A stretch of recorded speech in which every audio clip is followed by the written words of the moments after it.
Hello, everyone, and welcome into season 4. We are kicking it off today with Miss Priscilla on air. She is a native here in Arizona. So we are all things AZ up in here, girls. So you get ready. I know we're going to vibe completely. This is going to be like what we call chisme report going down here, where Comadre is sitting down and talking all the things. So I'm so excited you're here. Thank you so much for having me. Yes. I'm so honored. I'm so excited. Like, when you reached out to me, I was like, girl, I was about to ask, what took you so long? Oh my God. Okay, only 4 seasons, but I was just kind of getting the courage to hit you up, like reach out, okay? Stop because it. You are one of a kind. You're authentic. You show up so real on social media. I love your family dynamics. We're going to get into all of that. Plus, I didn't even really intro what you do. Hello.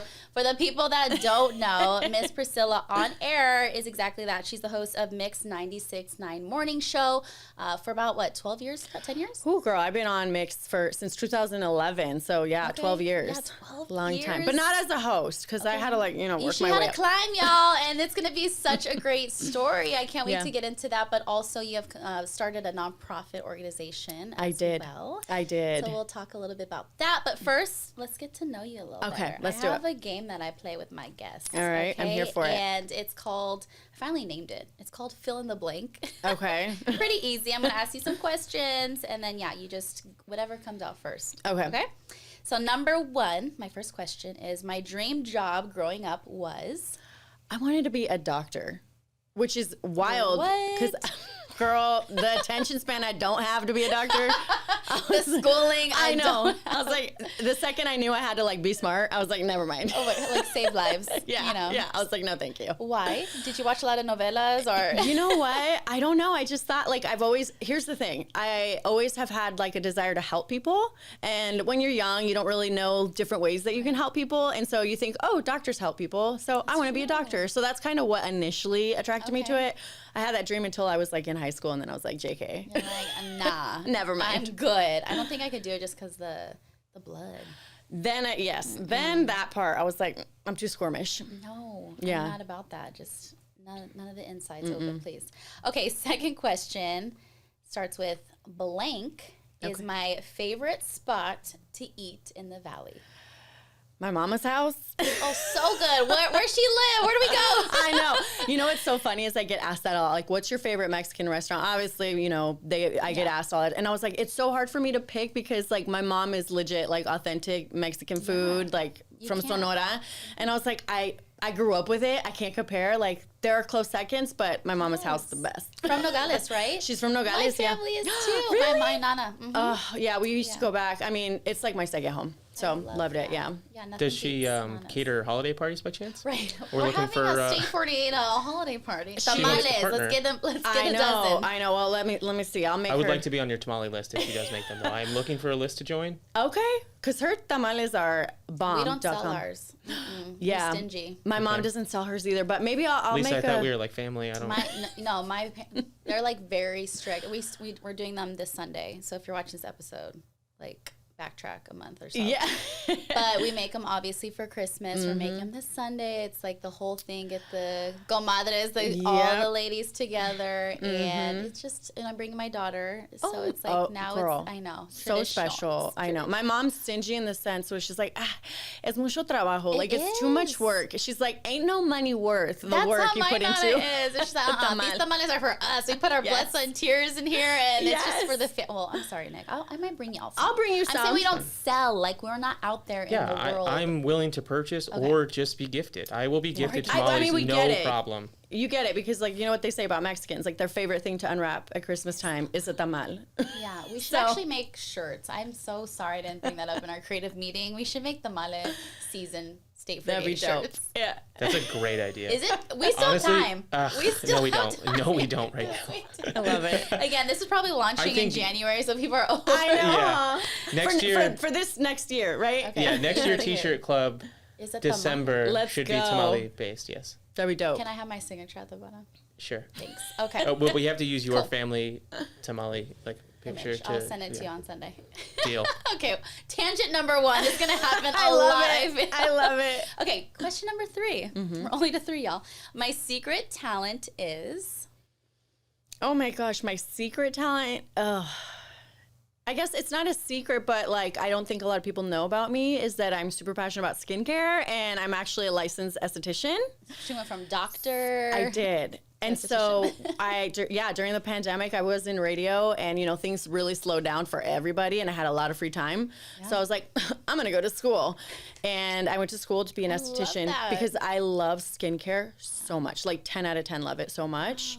But I can't practice as an esthetician because what you said, I'm too squirmish for like the blackheads and like You're not the not the pill popper. The pimple popper. I'm not a pill popper. We are not trying to expose you, I promise. I'm not that. I may act crazy, but oh my god, the pimple popper, YouTube, doctor. I can't do it. Instagram, it's like too much for me. So when I had to do that in school, I was like, I'm done. At least you have the experience. Yeah, I'm knowledgeable though. I can tell you what's up when it comes to skincare. Like, let's go. I'm about that too. We'll talk. Okay, number 4 is my go-to karaoke song is. Ooh, baby, walk right every night, talking sweet and looking fine. I get kind of hectic inside. I don't want to ruin your moment. I'll let you go. You were into it. I was like, you know what? My problem is though. I love every song. I know every song. I can't say the words to every song. I jack up every freaking song. My husband gets so mad at me. It's fine. It's the vibe.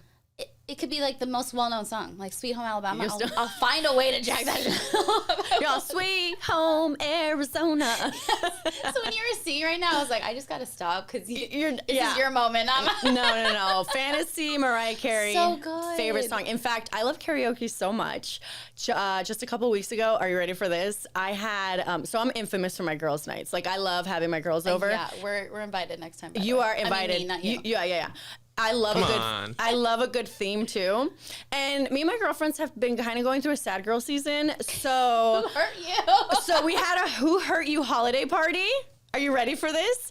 So we had karaoke and we had to like throw down the songs that we sing where people are like, oh my God, who hurt you? Yeah, like and you we went right in, here. girl. Like Keisha Cole,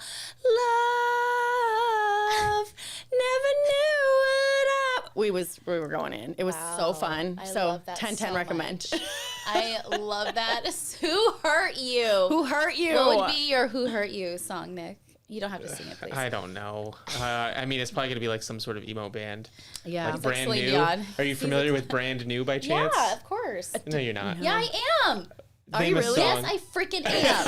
I just told you that I can't sing songs by the words, but I know Brand New. You know what else is good? So it's like, is it like a Who Hurt You holiday party? Or well, like... I just said holiday because like it was during the time. Sure. Yeah, but it was Who Hurt You party, and like I also do like a good Deborah Cox. Nobody's supposed to be here. You know, just. I love that I don't have to ask you to like. Okay, can you sing for us? You just. Sorry.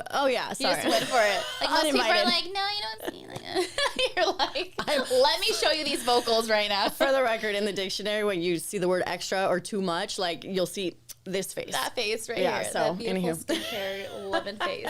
Priscilla, okay. You're just going to ask Kyle for like your audition tape after this? Is that what's going to go on? Kyle's our editor, by the way. So. He'll put your best hits all together. I can't wait. Do a little segment after the show. I need that party though. That is a good. Well, yeah. Next girls' night, girl. I got you. You're in. We're gonna talk because I need to be involved in all of this. Okay, next one. This should be the final one because we're going on. Sorry. What most people don't know about me, other than your skincare love fetish, is oh my gosh, something that people don't know about me. This is hard though because my whole life is my job, right? So I am someone that like puts it all out there. I tell everybody all about me, but something that someone doesn't know about me. I used to get made fun of when I was a kid for having a big nose. Mine was hairy legs. You know what? We're scarred. We are scarred. I used to get kids are the worst. Kids are the worst. I mean, there's mean. That's what I mean by that. Well, yeah, they're mean. But like my big nose and then my mustache. Just hairy problems. Listen, I get it. It's, you know, brown girl things. Yeah. But now I have reframed it, and because my daughter's Mexican, she's got a little mustache. But I reframe it though. Like, it's cool in our house because I'm like, Frida Kahlo, she has a mustache. She's a dope artist. Yeah. She's got a unibrow. So now my little 8-year-old thinks that her mustache is like powerful. Dope as hell. Yeah, good. You gotta twist it a little bit. You just gotta twist the narrative a little bit. Like, so I got teased. Actually, that's something that people didn't know about me. I actually was such a like teased person when I was young. I was hairy, big nose. I was kind of like awkward and like goofy, and so I was definitely like, but you know, it builds character. Yeah, I was gonna say it makes you everything as like who you are now is because of those moments. Yeah, absolutely. Same over here. It just makes me think about like my kids and what they have to go through now this day and age. Like, you add on just that stage of being like a mean, you know, grade school, but turn that into now they all have phones and social media, and they're putting people on blast, and like, you can't check out. Like, when we were kids, we would just like run home and be done at 3 p.m. Yeah, and then they would forget the next day maybe. Exactly. But now it's social media and everything. But I think if, you know, the kids have good influence, and your kids obviously do, they'll be fine. Oh, thank you. Yeah. Okay. We're already crying over here. We're already crying. Well, let's get into the meat of this. Oh gosh, here we go. Okay. Which is truly just all about you and your journey as a main voice here in the Valley for, like you said, over a decade. But what that looked like getting here, when I was stalking on the internet, LinkedIn, it said that you were in property management. How crazy is that? I know. So how did you get here? So let's take it way back. You know, I am a mom. I have 2 kids. My oldest is 18, and I became a single mom, or I had her when I was 18. So she is the age I was when I had her, which is such a trip to see her navigate life so differently, right? Yeah. But when I was 18, I had my daughter, and then I think when I was 21, I became single, separated from her dad, and I was like kind of on my own, doing my own thing. And here's the thing. When you grow up, you have like ideas of what you're supposed to do to be successful. Like me growing up, it's like get an office job or get a job at a company that you can work with for a long time. And that's what deems as successful. And so I just thought, oh, if I work in an office, I'll be successful. And I somehow got into property management. And I was like, this ain't for me. This ain't it. This ain't it. I did that for like 5 years, right? And then I just knew, and I was 21, 22. I started like, oh, I don't want to do this. And then when I turned 23, I was like, all right, this is like the time I need to make a shift. I already have a 5-year-old at this point. How wild is that? And I was like, you know, scraping by, just trying to just trying to pay my bills, right? And I was like, all right, now I got to make a difference. I got to do something to elevate my life. What's that going to look like? And by chance, I had a friend that got an opportunity to be a seat filler at an award show. And it was one of those award shows in Vegas, like the CMAs, right? What? And she's like, do you want to go? And a seat filler is like when, you know, artists are up performing, you go sit in their seat so it doesn't look empty in there. And so I was like, sure, I'll go. And like, it was for a country award show. And we went, and I got to sit next to people like Little Big Town and like, who else was another one? Like just these like up and coming country singers. Yeah.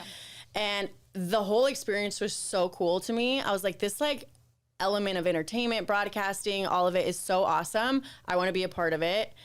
And then I was like, started doing my little research, like, how can I be a part of this? And so while I'm at my desk job, you're like, let me spend some time to research where I'm going next. I know. Like everybody else does. Who doesn't look for another job while they're at their job? Come on. No. I mean, we don't. Nobody in State 48 does that. Not a single one, we hope. Not a single. I know. So I looked into like broadcasting, journalism, and I was like, I'm going to go back to school for that. And then here's the thing too, because I was trying to scrape by and I didn't make a lot of money, I was like, ooh, I could pull out student loans and then live and then also go to school. So that was kind of like a double like goal for me. But then I enrolled in my first semester of college to do broadcasting, and I'm just not a school person. Like my brain, like my ADHD does not allow me to do schoolwork. Mm-hmm. So I quickly dropped out of school.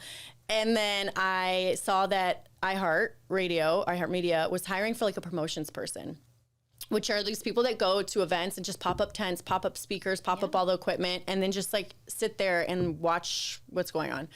And then I got my foot in the door for that. And I busted my butt, like hustled. And then like, I'm somebody that has like the saying, like closed mouths don't get fed, right? True. That's a shirt too. Yeah. Like if you, like if you don't vocalize what you want or vocalize what you're working for or vocalize like your goals. Cause I know a lot of people like, oh, keep your goals close to your chest. I actually don't believe that, because if you speak them into existence and you like share them with people, then maybe you can create a community that'll help you elevate yourself or help you or give you opportunities or think of you in situations, right? Yeah. So I was in that building like, oh, it'd be so cool to be on air. It'd be so cool. Like I would love to be on air. And then the guy that used to work on my station now, he was looking for a co-host. Mind you, girl, I had been popping tents for a year. I don't know anything about radio. I don't know nothing. But guess what I did? I was like, hey, I sent him an email, just like shot my shot. Yes. I sent him an email. I was like, hey, listen, I know I don't know anything about radio, like not a lick of it, but I would love to learn. I was like, get me in your studio while you look for somebody. I'll sweep your floors. I'll print papers for you. I don't care. And so he's like, all right, cool. Like, yeah, I could use the help. He asked me to come in, and I started waking up at 3:30 every morning to go be on the morning show and help him until 8 a.m. And then I would go to my property management job. Wow. So I would be like, and it was a hustle. Like I was living on my own. I would wake my daughter up at 3:30 in the morning, drive her to my mom's house, have her watch her, take her to school, go. Like I was like hustling. And then that gives me chills. Yeah. I'm just picturing that because the sacrifice that takes. Mm-hmm. It was hard. And I was making like $10 an hour. I was making minimum wage at my other job. Mm-hmm. Like I was scraping by, girl, like to the point I couldn't afford a bed. I was sleeping. Me and my daughter were sleeping on my brother's couch. Like that's how much it was like. It was, but I was like, I gotta give it a shot. I gotta do this. This could be something. And then it came to the point where they're like, we want to keep you on board, but we can't offer you a contract yet, but we need more of your time. So I had to make the decision. I'm like, okay, so that means I'm going to have to quit my full-time job as a property manager and take this chance. I don't know where this is going, but I'm going to do it. And I did it. And I quit my full-time job. And girl, can I tell you that the next 6 months were a struggle, like just trying, because I'm like, trying to make this work, waiting for a contract, doing all this. Sure enough, they're like, listen, we like what you do. We want to offer you a contract. And that's when I got my first contract with iHeartMedia, was like in 2013, I believe it was. Wow. And since 2013, I went from being a producer to being a co-host to now 10 years later being the host of the morning show, which is so dope, especially as a Latina in this industry. Yes. It's like one of my proudest accomplishments. Like that is amazing. Yeah. That is unreal. Just the climb, the pursuit, the sacrifices I mean, you say it so like, okay, I went from, but just like thinking about, the journey of that and how much it took just to endure. Yeah. And I think for me, a lot of people have like that dream, but they're not willing to make those sacrifices. It is. It's not easy, right? Like it's scary. You don't know what to expect. You don't know if it's going to pay off. But for me, I just like, I don't know, it sounds so cliche, but it's like, your intuition, your gut told you like, you got to pursue this. I really felt that. And I was like, listen, because I had a lot of people that were like, nah, girl, this is a bad move. Like, don't do this. You have a daughter. Yeah. You know what I mean? Like, it's not stable. You don't know what's up. And so, but I went with it, and now here I am, which is really cool. So my question in that, like, what got you up every morning at 3 a.m. on the days where you're like, hey, it's been 6 months and there's no contract, or nothing feels like it's moving? Because people look in like the back, the mirror, looking back and saying, okay, it went by so fast, but in that every single day, it's long. It's long days, and you feel the gravity of all of that. So what got you up every morning? You know what? It was, I'm already in this, and I really was like, I kept looking at this could be such a good life for me and my daughter if I really just put my all into it. Like, she's my motivating factor, and it was wild because I was so young, but like wisdom wise and like in my head, I was like smarter beyond my years as far as like what I could potentially do for myself. And so my daughter definitely was that motivation. She saw, like, your kids watch everything you do. and it's cool because she was like my little hype girl, you know? Yeah. And she thought it was so cool, like what I was doing. I was like, she's into this. We got to keep going. We got to do it. And then honestly, like I sometimes, and this is real toxic of me, okay? That means toxic, everyone. But a little bit of me is motivated by spite, just like a little bit, you know? And when people tell you can't do something, I was like, girl, watch. No, that competitive fire, it's like, it's not just you're doing it for them, but that gives you that extra little. Yeah. Little So push. it is hard, but, you know, sticking to it. And I think seeing it day by day versus bigger picture also is helpful. Because when you look at the grand scheme of things, it might be too overwhelming to bear. And so a lot of it is just like, okay, Priscilla, just get through this day, then we'll revisit. Get through this day, and then we'll revisit. So would you say you had a plan B?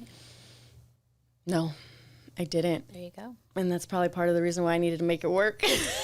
Honestly, when you don't have a plan B, it's like, well, you're all in. You have to make it work now. I got no options, girl. This is Yes. it. I'm already sleeping on a couch. I got nowhere else to go, okay? We got to make this work. Which makes me so, like, I remember watching your stories and now the relation. Did you, like, buy, like, a huge couch for your house? Girl, my That makes house. me I know. so happy that you have this huge couch now. Okay. So let me tell you about this. This is going to sound so funny. So my brother's 5 years older than me. So I was like 22, 21 when all this happened. He's like 26, 27. Boys at that age are real immature, okay? And real gross. What? And We're looking at you, I Nick. know. And so, like, I was single mom, and he's like, but he had a house, and he's like, listen, you come stay with me, but I can't help you outside of that, right? Yeah. He was great, though. I'm not knocking my brother, but his couch was disgusting. Like, the parties that he had there, and, like, just so gross, right? And I just remember always, like people would get sick on that couch. Like, it was a thing. Yeah. You're like me, I sleep on top of I you. know. Girl, literally, I was like, I would lay in his couch and I would be like, and he would be, my daughter, she was little 4, she would like lay on my chest, or we'd like, because it was like a little sectional. And I would always be like, damn, man, like, this is gonna be different in the future. I hope, right? Like, God, I hope one day I can have this big old couch that's like sweet and soft and cozy, and it's my favorite place, and it's just a place to lounge and not a place to sleep, you know? And so, yeah, that's part of, like, I remember laying in that bed, in that couch, and just being like, it'll be different. It'll be different. And now you got a big ass I know. couch. I got a big old couch. It fits like 10 people. Oh my gosh, this couch. I know. So it's Wow. gonna be. It's my little safe haven. It's actually my favorite place in my house is my couch. Now, There's isn't that a reason crazy? why. Yeah. It's like Full look circle. cozy. I feel like your story is something a lot of people, especially this day and age, right? When everyone is that like quick rise to the top, want that instant success, they don't understand what has to happen in order. Like, they see you and they just think, okay, you know, she probably went to school for this or had the internships. Like, you have such a unique way of getting there, but that just proves that the hard work and hustle pays off. Yeah. It was a lot of work. And I do, like you said, a lot of people think, like, you see these people up and rise, like, one day you never heard of them, but the next day you do hear of them. Like, even for me, for example, like, my career in the last year has really taken off, right? I feel like I'm meeting more people, getting more opportunities, and it feels really sudden, but it's not, because you don't get those opportunities unearned. And I've learned that really, like, crystal clear, right? Like, I'm not in these spaces, and that's for me too, and that's for people to not have that imposter syndrome. Like, I'm not in these spaces because I don't deserve to be, because sometimes it kind of happens so quick, you're like, oh my gosh, do I belong here? Like, Right. But then you really think about it, and you're like, no, I've been doing this for over 10 years. I definitely belong in this space. Yeah. So, yeah. Did it take you some time to kind of come into that your own, in a sense, like to find your voice more, to have that kind of stature when, you know, given opportunities? Yeah, I mean, honestly, I'm still in that space, right? Like, it does feel a little foreign to me to own that, like, position. Especially, like, you know, when you grow up, I'm a first generation Latina. My mom is from Mexico. You are raised to be humble, and you're raised to not really, like, boast about yourself or feel like, I mean, when you make accomplishments, I don't know about you, but in my house, I'm like, ay, ¿cómo se cree? Like, ay, la Priscilla con su radio. Who does she think she is? Yeah, that kind of thing. La gente, right? Yeah. And so, so you kind of have those little voices in the back of your head, but then I'm like, but then I see to be honest with you, girl. Then I see other people that get opportunities. I'm like, if she can do it. I was like, if he can do it, I sure as hell can do it. I know I can. So I love that's kind of what helps me step into it. And I also have a good community of people and support and friends and people that really believe in me. So that kind of helps too. Yeah, you're big into community, and that's what's really now triggered into this labor of love, this nonprofit that you've now created, the Comadre, the community. I want to be a part of that. Like, how do I sign up? Girl, I saw your event and I was like, wait, where's my Ooh, girl. Okay, so Community Comadres is my nonprofit. So backtrack. I am a firm believer that I truly, truly believe this, that women need women. Like tenfold. Like, you need close girlfriends, close people in your circle. Like, just women relationships are so beautiful. Platonic relationships are so beautiful that I wanted to help create a space where women could create community, but also give back to the community. So, and then at the same breath, speaking of opportunities and, giving back to the community, a lot of times these like self-development and in professional and personal areas, there are a lot of opportunities, but sometimes they're not as accessible or as affordable. So I wanted to create events that are accessible, affordable, that women that belong in those rooms can have access to, right? Yeah. And all while creating community. So we, if there's a cause out there, like if State 48 was doing a fundraiser, or you guys had an event and you guys needed woman power, I should say. If you needed woman power, or if you guys needed help getting the word out, platform like Community Comadres would be there to support you, right? Wow. And then in the same breath, Community Comadres hosts these events that create opportunities for women to connect, to network, to build relationships in spaces that maybe they wouldn't have had access to outside of that. Yeah. So I'm so passionate. I love that. It's amazing. I smell a collab going down with State 48. Oh, so dope. Community Comadres. I love that. Yeah, that idea is just in general, just people need people. I think it's one of the things that people learned over COVID is that like, I used to be a very introverted person, but not having people made me be like, oh my God, I actually do really like people. Apparently, connection, just general, right? And sometimes these like networking opportunities and these places to connect are so like, you have to have status, or you have to be this certain kind of person, or you have to have these accolades. And it's like, I'm sorry, but the mom that, works at T-Mobile and has 2 kids, she's welcome too. She's allowed to be in that room. She belongs. And we want those people to feel like you don't have to be like this high status, like accoladed person. Is that even a word? I don't know. It is. You said it. Accoladed. Accoladed. But I have to tell you guys about the event that we're going to have in March. Yes, tell us. That's so dope. And I want everyone there. Okay. Wait, yes. Okay. Wait. Go. Just talk about it. Okay. Lisa, take a breath. I got really excited because Lisa. Wait for it. Okay, it's called Community Quinceañera. Yes!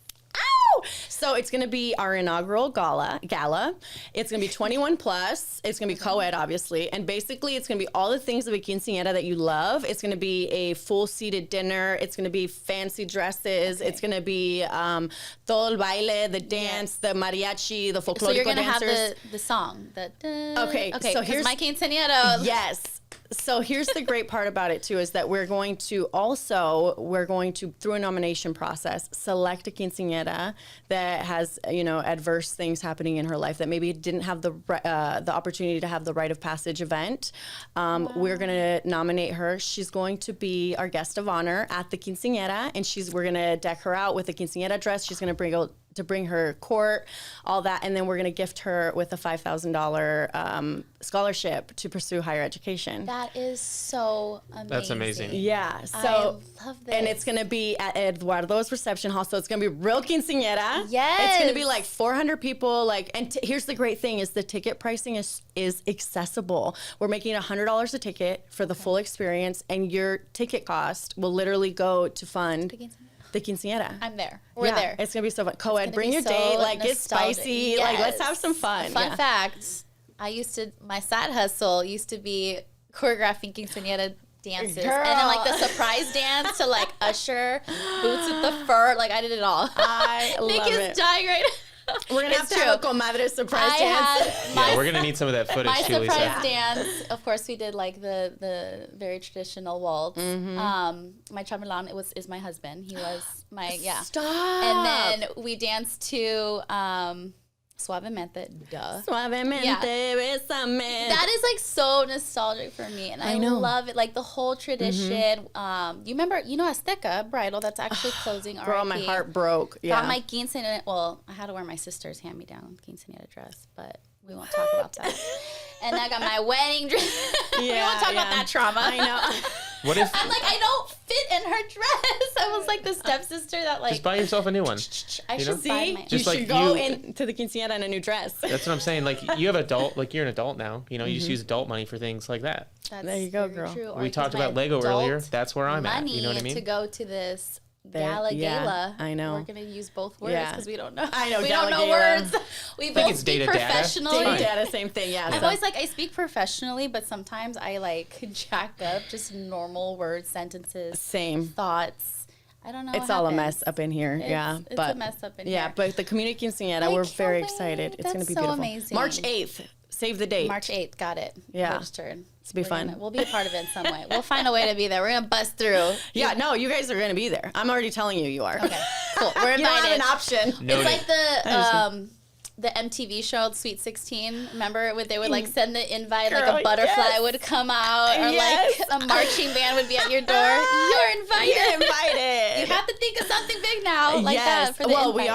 are. We're gonna do some fun stuff. So I'm excited. It's gonna be That is amazing. Is this like a first annual? It's our inaugural. Yes, our Okay. first one. Yeah, I like but- the shoulder. I know it's like inaugural. If you're not watching this on YouTube and you're listening, you're probably like, "What is going on over there?" I know I'm a hot mess. So many movements. Yeah, but it's going to be good. We have, the support of iHeartMedia behind us. We have we're getting sponsors and stuff that are really excited about it. The community has been, I think too, like having a gala like this for our community, for everyone. Because that's what I'm really excited about is like, it's definitely going to be rooted in the Latino culture, but I want everyone to feel like they can come and celebrate. Like, Yeah. I want them to feel a part of it. Like, I think this is fun.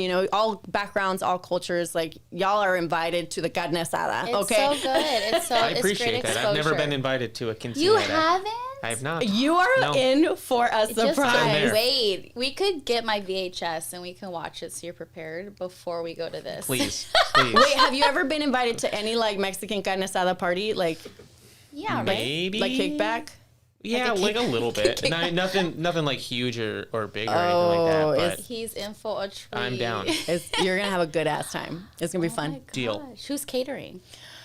The venue is. Okay. So yeah, Her it's mom. like We already legit. talked My about mom. this. She's spreading the masa in the back. La Sandra de Glendale I mean, de that's what Sonora. happens. You have the quinceañera, and then you have menudo around like Uh-huh. 2 or 3 in the morning until 5. Yeah, And you just keep going. it'll be fun. He's like, he's scared. You're I a don't drink ranger. anymore, but hey, either way. You don't need to. Yeah. Quinceañeras, you can't drink at quinceañeras. Well, except for the older. Wait, who can't drink at quinceañera? I mean, like the quinceañera can't oh, drink. the quinceañera. The can't, girl, yeah. the little people can't. I was gonna say, girl. I was like, do you know Mexicans have I mean, beer? I know what happened at my quinceañera. I know. I was like, my daughter turned 1 and I got a keg. Like, stop. Say, Lisa, you just turned off a lot of people to this event. I know. I'm just sorry. It's not a kegger. It's a classy. Oh, yes. Gala. This is going to be a very nice formal gala, which is so excited. Oh my god. So Yeah. beer I and can't champagne glass. No, I'm just kidding. Yeah, I can't wait. We're Yeah. gonna be chugging something. Okay. Yeah. So pumped. I'm so excited about this. Thank you. To switch gears a little bit. Yeah. I think, but let's get deep real Okay, quick let's do because it. you're talking about all these things that you're passionate about, like how the trajectory of your life. Mm-hmm.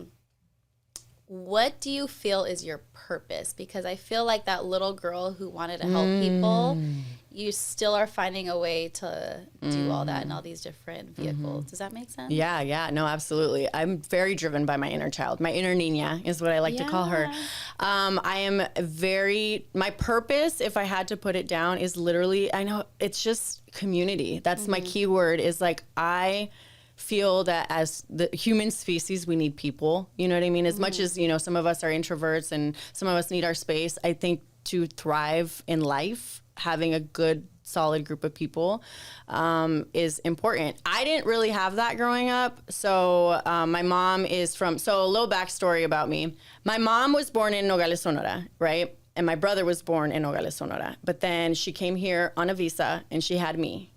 And I was born here in the States, but then their visas got all mixed up, so then we had to move back to Mexico. So we were in Mexico for a little bit, but then I got really ill as a child in Mexico, And the medical care in Nogales is not great, to the point where my mom thought I was not going to make it. I was like, 2-3 years old. I was a baby. And so my mom was like, I can't raise my kids here. I have to go to America. I can't do this here. So, but the problem is that my brother's paperwork was not figured out. And so she made the very hard decision, which a lot of immigrants do, is she brought my brother over here without papers, without his paperwork, illegally, right? And that was really hard because my brother was sent with a coyote, and my mom had to re-meet with him in the stateside. So I remember this. I was like 4 or 5. It was my first memory I've ever had. And my mom, it was the day that we were coming to Arizona, and my brother was 9 at the time. And she's like, okay, his name is Fabian. Okay, Fabian, like, you're going to go with this man. He's going to bring you across the border, and then I'm going to meet you over there. Mm-hmm. And my brother's like, okay, like, sure, right? And so this man takes my brother, and then it was supposed to be like a really quick, like 30-minute situation. Hours pass. My brother's nowhere to be found. And I remember my mom, ¿has mirado un niño con una blusa de Hulk Hogan? Like, have you seen a little boy with a shirt that has Hulk Hogan on it? Have you seen? And I just see my mom in panic. I'm like this little baby, like looking up at my mom. Finally, I don't know what happened. There was a mix up, and they had to go all the way around and take a longer route. We get reunited with my brother. My mom in tears. It's like a whole thing, right? We make it over to Phoenix, Glendale, and my brother didn't have his citizenship until he was 18. So my entire childhood, we grew up with my brother not having his immigration status.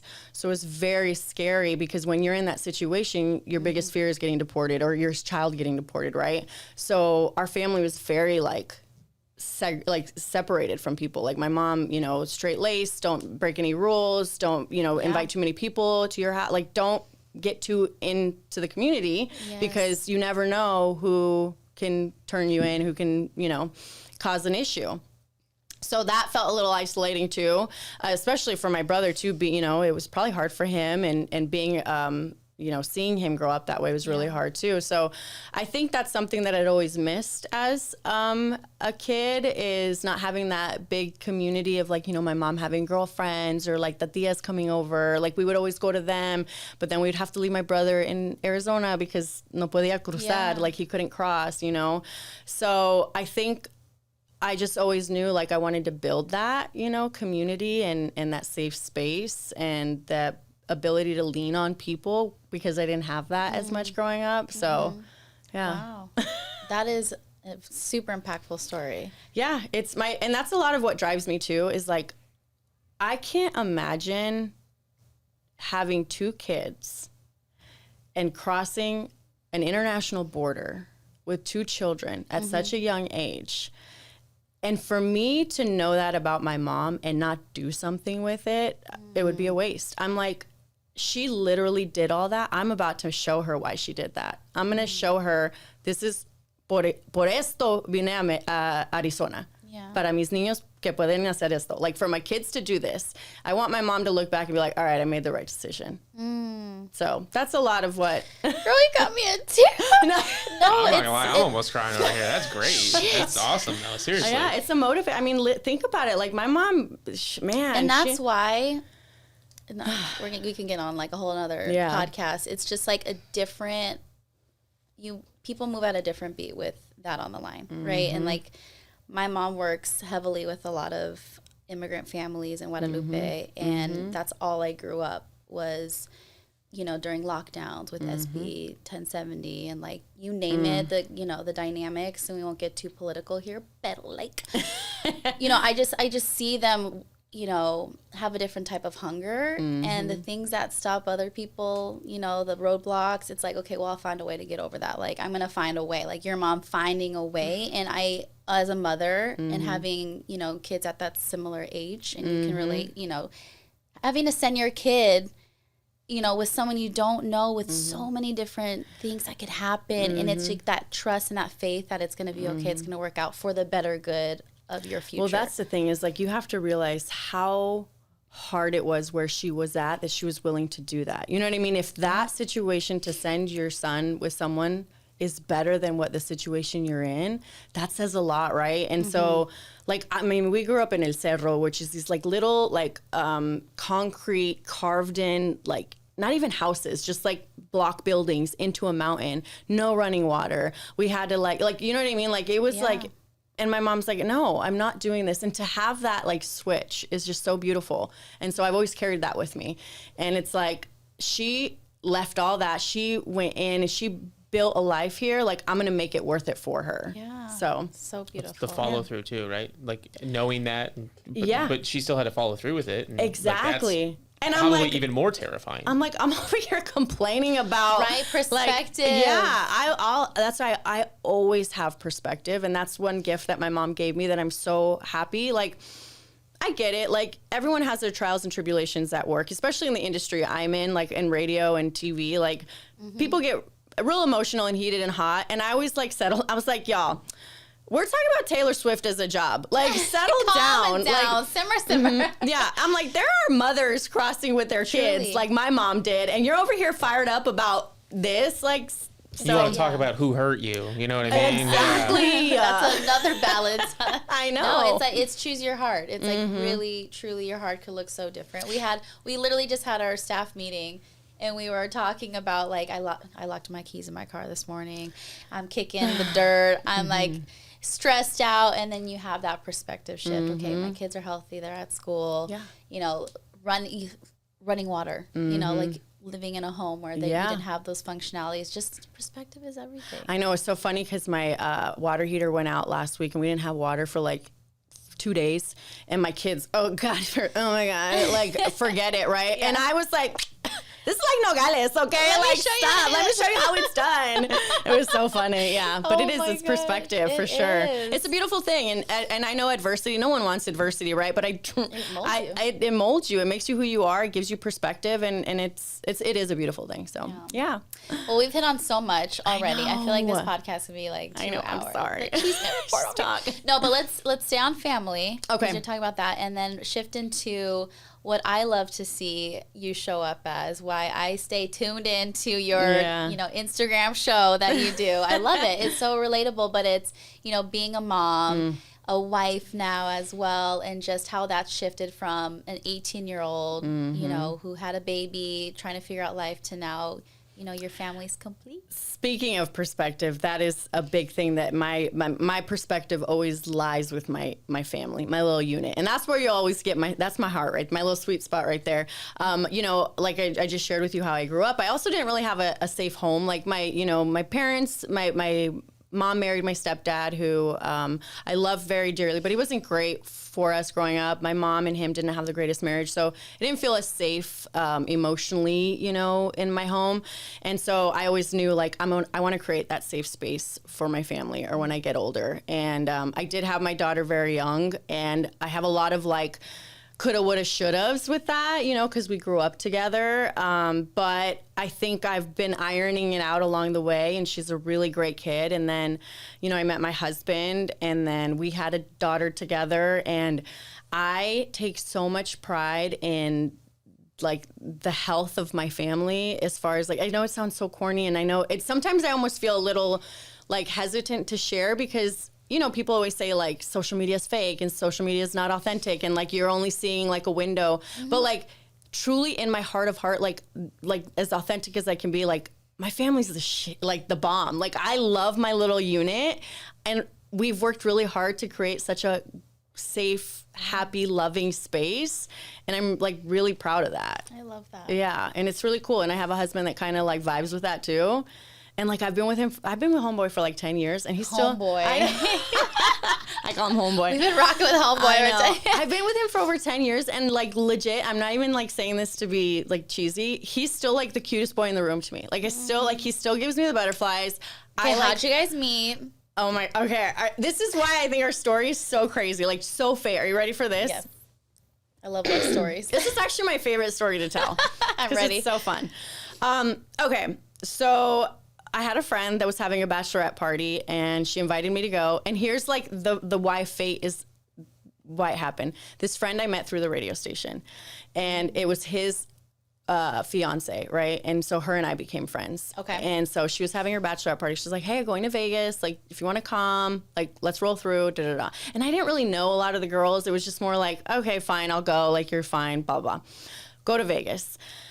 And there's a scavenger hunt for the bachelorette party. I'm gonna find my husband. Okay, yeah. Oh, no. So the scavenger hunt's like all these things, like find a guy that's the same name as the groom, do this in public, do that in public, take a picture with the police officer, like all the things, right?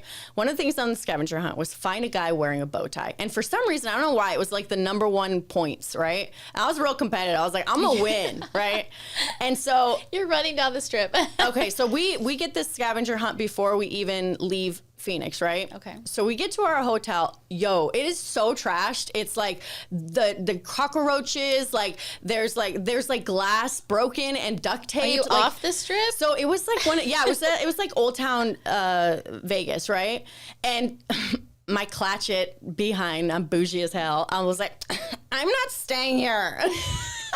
I didn't even want to come on this trip. I'm not even like, why am I here? You know, luckily everybody was on the same page, and we just immediately were like, let's just cancel it. Hopefully we find a hotel somewhere. Oh my God. Okay, so we cancel it. Have nowhere to go at this point. We're trying to find a hotel, and we go to the classiest place, Excalibur. Oh, I was thinking you were gonna say Excalibur. So I was gonna say either Circus or I know. Excalibur. So we're like, fine, Excalibur's better than this, right? Yeah. So we get a room at Excalibur, totally last minute. The guy's like super nice. He's like, you know what, you guys your girls are on your bachelorette party, whatever. I'll give you like an upgraded room. And we're like, cool. So we get in the room, we get settled, and we're like, all right, let's go do the scavenger hunt. And I'm ready to like win. And we're walking out the hallway, and as I'm walking out, this group of guys start walking towards us, and it's like 3 guys, and one of the guys is wearing a bow tie. And I immediately, I'm like, sold, got it. I go up to this guy, right? He's trashed, has no idea what's going on. Like, he's wasted. And I was like, hey, we got to take a picture for a scavenger hunt. Da-da-da, let's take a picture. He takes a picture with me. So the next thing on the scavenger hunt is get a guy to upload a picture of you on social media, on his social media. So because he's like toasted, I'm like, I totally like convince him to let me post on his social media. So it's like, give me your phone, I'll text you the photo, da-da-da. So he gives me his phone. I go on his Instagram and I post the photo that we just took, and I say, meet my future wifey. Okay, right? And then post it. Thank God he wasn't married. I know, girl, I know. She hasn't finished the story, Lisa. I know. And then, okay, this interaction lasts 5 minutes. I don't even see him again. We're like done. I'm like, all right, peace out. Good to go. Have fun. He goes in his room, whatever. The next morning, because I texted the picture of us to him, the next morning he texts the random number, and he's like, are you the girl that posted on social media? I was like, guilty. And little did we know they were staying right across the hall from us, right? And we were going home the next day or whatever, and they were barely going out. And then so we just chatted for like 2 seconds. And then he's like, hey, by chance you have Tylenol? And I was like, yeah, for sure, but we're leaving. I'll leave it by your door. So I leave the Tylenol by his door with a note, because I'm literally thinking I'm never going to see this guy again. I leave a note. So nice to meet you. Can't wait to fall in love. XOXO. He takes a picture of the note, texts me. He's like, haha, got your note, right? Michael, my husband, he lives in Bakersfield, California. And so after that trip, we started texting back and forth. He makes his first visit to come see me in Arizona in October. This all happened in August, by the way. We talked long distance for like 2 months. Oh my God. And then we fell in love. He moved to Arizona. It was the whole thing. But here's the crazy thing. That bow tie was his buddies that went on that trip. He wasn't even going to wear it. The only reason he put it on is because the club said that they needed a tie. And he's like, I didn't bring a tie. And his buddy's like, oh, I got a bow tie. And he's like, all right, fine, I'll wear it. So we always joke like, oh, it could have been my other buddy. And I was like, no, it couldn't have. Oh my God. I know. And then it like worked out. And then, so it's funny because like, we had a lot of fun. Unfortunately, we got pregnant like really fast. Like, like, girl, I met him in August. Are you sure the note didn't say future baby daddy? I should have. I mean, that would have been the... No, I met him in September. Girl, I got pregnant in January. It was like 4 months later. Yeah. And it's crazy because like we legit, like we're really good together. And like, normally you'd be like, oh, they're probably together because of the baby. Right. Like, But no, like we're legit, like our morals line up, our lives line up, our goals. It's like, yeah, it's because he is güerito, right? He is white boy, my white boy, yeah. But he's like, my friends like to call him. I don't know why you guys had to both look at me in that moment. Jeez. I had to translate, and then I like did it like I'm trying to keep it a secret, but everyone hears us on there. I know, but yeah, he is, and it's so You're funny. Salma Hayek. I'm, girl, don't you gotta tell me twice. God, you're Salma Hayek. I have the picture, our very first picture, and I still have the note, which is crazy. That is Did he keep the picture on his Instagram? No, he deleted that. You know, That's a good call. It's a good call by him, honestly. He still had girls that he was trying to pull. I Let's be real. cannot. He's like, delete. I know. He wouldn't in January. No, I'm just kidding. I know. This got off the rails real quick. I know, but it was great, and it's like he's literally my favorite person. It's crazy. That is so I know. It's a very awesome story. Yeah, What I a think great it's story. I think it's fate. You I really come do. with the stories. Like you have some good. We have to reschedule another session I because know. that clock just died. So I don't even know what our timestamp is. I'm so anymore. sorry. I know. We're No, good. I We love got like it. 2 minutes. This is what fills my soul. I love that we could highlight you and everything that you're doing. Thank you so much. Any way that we can support. We're going to be collab buddies with the 100%. with the quinceañera, and then I'm Yes. invited to karaoke, Absolutely. quinceañeras, All the things. to all the things, Just to your move in. couch. Do you want to I sleep wanna on my couch? I know. Mine's With my 3 kids. I know. Mine's not gross. It's Oh my clean. gosh, It's I comfy. love your story, and I'm so glad we could finally do this. Thank you so much. Took 4 seasons, you. but here I we know. are. I'm so honored. Like Yes. truly. Like it's like still so humbling to be invited, and thank you guys so much for having me. I hope It's you awesome. like your swag too. I do, girl. We're at that State 48. Again. She's here. She's native. All right. Well, we will see you all next week.